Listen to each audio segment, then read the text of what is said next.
उदगीर बिदर रोडवर थांबलेल्या ट्रकला पाठीमागून भरधाव येणाऱ्या दुसऱ्या ट्रकने धडक दिली। या धडकेत ट्रकने पेट घेतल्याची घटना आज सकाळी 8 वाजेच्या दरम्यान घडली आहे। प्राप्त झालेली माहिती अशी की हैदराबाद कडून उदगीरकडे येणारा ट्रक शेल्लाळ पाठीजवळ उदगीर बिदर रोडवर कर्नाटक राज्यातील KA 568622 या क्रमांकाचा ट्रक थांबला होता व तेलंगणा स्टेट मधील ट्रक क्रमांक 05 UA 6459 या ट्रकने पाठीमागून धडक दिली। ही धडक इतकी भयानक होती की धडक होताच ट्रकने पेट घेतला।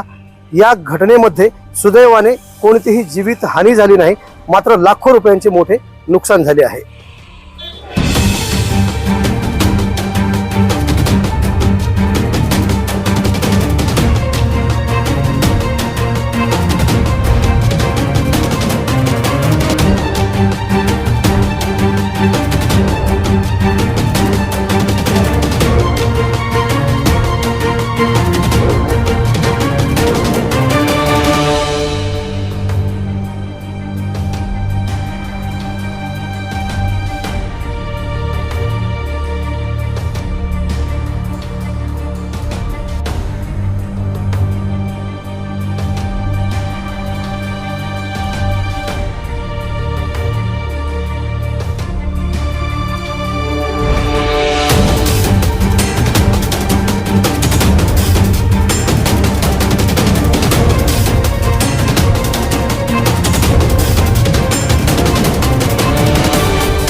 आवाज बहुजनांचा।